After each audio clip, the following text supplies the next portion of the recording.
Kristus anesti. Kristus telah bangkit. Puji Tuhan. Pada hari ini adalah minggu ketiga setelah Paskah, saudara yang terkasih. Dan hari ini gereja memberi peringatan dengan nama Minggu Orang Lumpuh. Ya, minggu kemarin adalah minggu perempuan pembawa rempah-rempah. Lalu minggu ini adalah Minggu Orang Lumpuh. Dan renungan pada pagi hari ini memiliki judul Tekad untuk Sembuh. Ya, tekad adalah suatu niat yang harus dipraktekkan, harus direalisasi. Tidak hanya sekedar keinginan, tetapi butuh perjuangan juga untuk mewujudkannya. Bapak Ibu Saudara yang terkasih, kelumpuhan pada tubuh, baik yang tadi dibaca dalam Injil Suci dan juga Kisah Para Rasul. Di dalam Kisah Para Rasul yang telah dibacakan itu kita mendengar ada satu orang bernama Eneas dan dia juga terbaring lumpuh. Kemudian dia disembuhkan oleh Rasul Petrus. Dan di dalam Injil Yohanes kita juga telah mendengar berita bahwa ada orang lumpuh yang selama 38 tahun lumpuh. Alkitab tidak menjelaskan kenapa orang ini lumpuh. Entah karena dari lahirnya sudah lumpuh atau karena kecelakaan, Alkitab tidak memberitahu dengan jelas. Akan tetapi Bapak Ibu Saudaraku, entah Eneas ataupun orang lumpuh ini yang tidak disebutkan namanya, kesembuhan lumpuh bisa berjalan di mata Tuhan adalah hal yang kecil. Adalah hal yang sangat mudah bagi Allah kita untuk menyembuhkan sakit penyakit kita. Bapak Ibu Saudara yang terkasih, yang butuh perjuangan itu adalah menyembuhkan lumpuh, bukan hanya lumpuh secara fisik, tetapi Bapak-bapak suci mengajarkan kesembuhan dari lumpuh dalam pikiran dan kelumpuhan hati. Ya, tidak hanya lumpuh kakinya, tetapi orang lumpuh ini, Bapak Ibu, ternyata juga lumpuh di dalam pikiran dan lumpuh di dalam hatinya. Kenapa saya bisa katakan demikian? Karena di ayat yang ke-7 dikatakan, ketika orang sakit ini ditanya oleh Tuhan, engkau mau sembuh? Dia menjawab, Tuhan, tidak ada orang yang menurunkan aku ke dalam kolam itu apabila airnya mulai goncang. Jadi sebelum Kristus mati dan bangkit pada hari yang ketiga, ada mukjizat di kolam Bethesda. Ya, di kolam Bethesda, sewaktu-waktu malaikat Tuhan turun ke atas air itu dan air itu mulai bergoncang. Barang siapa orang yang sakit apapun penyakitnya, pertama kali masuk menyentuh air itu setelah goncangan akan sembuh. Dan orang lumpuh ini berkata kepada Tuhan, sementara airnya mulai goncang, orang lain sudah mendahului aku. Jadi aku tidak pernah sampai ke situ. Dan rupanya orang ini tidak mengenal Yesus, Bapak Ibu Saudara. Itu terbukti dari ayat yang ke-12 ketika orang-orang Yahudi bertanya, siapa yang menyuruh kamu untuk mengangkat tilam dan berjalan? Ayat 13, orang yang baru sembuh itu tidak tahu siapa orang itu. Bayangkan Bapak Ibu, Yesus Kristus dari Nazaret, begitu terkenalnya. Tetapi ternyata masih ada orang yang belum pernah mendengar berita tentang Yesus. Kita ingat Bartimeus, orang buta. Dia sudah mendengar kabar tentang Yesus. Dan ketika Yesus lewat di jalan menuju Yeriko, dia berteriak, Yesus anak Daud, kasihani aku orang berdosa ini. Tetapi orang lumpuh ini Bapak Ibu, ternyata dia tidak pernah mendengar berita tentang Yesus. Makanya ketika dia ditanya oleh Tuhan, maukah engkau sembuh? Dia menjawab, Tuhan, Master, ya, Tuhan, tidak ada orang yang menurunkan aku. Dan ketika ditanya orang Yahudi, siapa yang nyuruh kamu untuk ngangkat tilam dan berjalan? Siapa ya? Aduh, tadi siapa namanya ya? Aku enggak kenal, aku enggak tahu. Nah, ini menunjukkan bahwa ternyata orang lumpuh ini tidak hanya lumpuh secara fisik, tetapi juga lumpuh di dalam hati dan pikirannya. Mungkin dia sudah mendengar tentang Kristus, Tetapi dia tidak percaya. Sehingga dia tidak menaruh minat. Perhatikan Bapak Ibu, tidak menaruh minat untuk mengenal Kristus Yesus dari Nazaret itu bagaimana. Mungkin dia sudah mendengar berita tentang Tuhan, tetapi dia mengacuhkan dan mengabaikan. Betapa banyak Bapak Ibu Saudara orang-orang di dunia ini yang begitu pintar, cerdas, di dalam pekerjaannya, karirnya melejit, tetapi ketika mereka diberitakan tentang iman yang benar dan lurus, mereka menolak, mereka mengabaikan. Benar kan Bapak Ibu? Ada banyak orang di dunia ini yang pintar, yang kaya, tetapi ketika mereka mendengar berita tentang Tuhan, mereka mengabaikan. Inilah seperti yang lumpuh hati dan pikiran.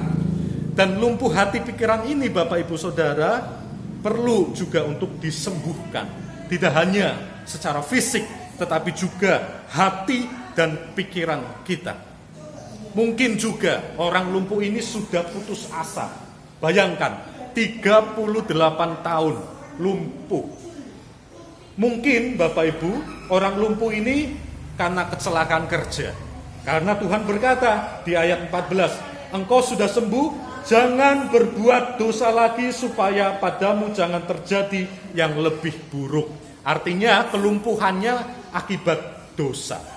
Kalau dibilang dosa dari orang tuanya, saya rasa tidak. Karena ada di perikop lain orang yang buta dari lahir. Dan Tuhan murid-murid bertanya, Tuhan siapa yang berdosa? Orang tuanya atau orang ini? Tuhan berkata, bukan kedua-duanya. Nah tetapi dalam perihal orang lumpuh ini, Tuhan memberi nasihat, jangan berbuat dosa lagi supaya padamu jangan terjadi yang lebih buruk. Ada kemungkinan dia lumpuh karena dosa yang dia perbuat, sehingga dia mungkin mengalami kecelakaan dan mengalami segala sesuatu yang menyebabkan dia lumpuh kakinya. Saudaraku, 38 tahun lumpuh itu sudah depresi, putus asa, stres, ya, mungkin juga hidupnya dipenuhi dengan rasa menyesal, rasa bersalah. Aduh, mbok yo dulu aku ndak begini ya, sehingga aku ndak lumpuh. Nah, misalkan seperti itu. Penuh dengan keterpurukan hidup. Ya. Bahasanya Mas F. Statios itu dinamika kehidupan. Penuh dengan dinamika kehidupan yang membuat dia akhirnya tidak hanya lumpuh secara fisik, tapi lumpuh secara pikiran dan juga rohani. Itulah sebabnya Bapak Ibu, Tuhan langsung to the point. Langsung di ayat 6 Tuhan langsung to the point. Maukah engkau sembuh? Tuhan enggak basa-basi dulu. Kamu sudah berapa lama sakit? Sudah sekian lama Tuhan. Enggak begitu, tapi Tuhan langsung menuju arahnya. Maukah engkau sembuh? Ya. Langsung to the point. Tuhan tidak peduli dengan segala macam tetek bengek alasan dari orang lumpuh ini. Tuhan, aku sudah lama di sini. Ketika airnya goncang, aku mau masuk kuda keduluan. Tuhan tidak peduli itu. Ayat firman Tuhan tidak mengatakan Yesus menanggapi jawaban dari orang lumpuh itu. Tetapi jawaban Tuhan adalah langsung, bangunlah, angkatlah tilammu dan berjalanlah. Dan Bapak Ibu Saudara, pesan penting yang Tuhan sampaikan di ayat yang ke-14. Engkau telah sembuh, jangan berbuat dosa lagi supaya padamu jangan terjadi hal yang lebih buruk. Bapak Ibu Saudaraku yang terkasih dalam Tuhan, pertanyaan yang sama yang Tuhan ajukan kepada kita adalah, maukah engkau sembuh? Tetapi ini bicara tidak hanya sekedar kesembuhan physically, tetapi batin kita. Karena Rasul Suci Petrus berkata, keselamatan jiwamu itulah yang kita kerjakan. Itu juga yang dikatakan oleh Rasul Suci Paulus. Ketika kita berbuat dosa, jiwa kita ini sakit. Dan Tuhan bertanya, maukah engkau sembuh? Tuhan tidak butuh alasan. Tuhan, aku begitu lemah, aku begini, begitu. Dia begini Tuhan kepada saya. Dia melakukan begini Tuhan, sehingga aku putus asa, sehingga aku depresi, sehingga aku penuh kepahitan. Dia begini orangnya Tuhan, mereka begini. Tuhan tidak peduli itu Bapak Ibu Saudara. Tetapi yang Tuhan nyatakan adalah, bangunlah, angkatlah tilammu dan berjalanlah. Ini adalah perintah personal. Perintah personal artinya usaha sendiri. Bangunlah, angkatlah tilammu. Dia harus bangun sendiri dan dia harus mengangkat tilamnya sendiri. Saudaraku yang terkasih di dalam Tuhan Yesus, ketika kita mau disembuhkan dari jiwa kita, kalau kita memandang orang lain, maka kita tidak akan pernah bangun dan dapat mengangkat kasur kita sendiri. Tetapi perintah Tuhan sangat jelas kepada pribadi lepas pribadi. Bangunlah, angkatlah tilammu dan berjalanlah. Ini adalah urusan saya dengan Tuhan. Keselamatanku ini adalah urusanku dengan Tuhan. Aku mau sembuh Tuhan. Maka Tuhan berkata, bangunlah, angkatlah tilammu. Jadi niat itu, tekad itu harus lahir dari diri kita sendiri dulu, Bapak Ibu Saudara. Ampunilah. Maka dari diri kita yang harus mengampuni, jangan menunggu orang lain meminta maaf kepada kita. Ya. Bapak Suci juga sudah memberi teladan, sebelum engkau meminta maaf kepadaku, aku telah memaafkanmu. Jadi dari diri kita sendiri lagi. Ini harus lahir dari dalam diri kita, Bapak Ibu Saudara. Dari diri saya dan dari diri saudara. Sehingga kita bisa sembuh. Sehingga kita bisa bangkit, berjalan dan mengangkat tilam. Tilam itu adalah kasur papan ya. Bayangkan kasur yang untuk mengangkat pasien itu yang terbuat dari kain dan ada pegangannya. Kita bisa mengangkat seluruh beban hidup kita. Kalau kita benar-benar bertekad lahir dari diri kita. Bukan dari diri orang lain, tetapi dari diri kita sendiri dulu. Kesembuhan hati dan kesembuhan pikiran kita. Oleh karena itu Bapak Ibu Saudara, pembebasan seketika dari kelumpuhan fisik itu hanyalah satu aspek yang dapat kita lihat di dalam pembacaan pada Injil pagi ini. Tetapi yang lebih penting adalah kesembuhan batin, di mana Tuhan berkata, engkau telah sembuh secara fisik. Jangan berbuat dosa lagi supaya padamu jangan terjadi yang lebih buruk. Ini bicara juga soal kesembuhan batin. Ya, kalau Tuhan bicara soal kesembuhan fisik, harusnya Tuhan berkata, janganlah engkau misalkan bermain-main yang mencelakakan dirimu sehingga nanti kakimu bisa lumpuh lagi. Engkau harus hati-hati kalau menyeberang, nanti ketabrak lumpuh lagi. Itu kalau Tuhan fokus kepada penyembuhan fisik. Tetapi fokus Tuhan bukan itu. Ternyata fokus Tuhan adalah jangan berbuat dosa lagi. Artinya adalah jiwa kita, jiwa dari orang lumpuh ini. Supaya kepadamu jangan terjadi hal yang lebih buruk. Ini juga berlaku pada kita, Bapak Ibu Saudara. Seringkali kita pengakuan dosa, saya dan saudara. Tetapi sebanyak kita pengakuan dosa, seseringkali itulah kita juga jatuh ke dalam dosa yang sama. Benar ya Bapak Ibu? Kehidupan proses pertobatan setiap hari. Tetapi janganlah mengecilkan niat kita untuk bisa sembuh. Kita harus tetap punya tekad, niat, berjuang supaya sembuh.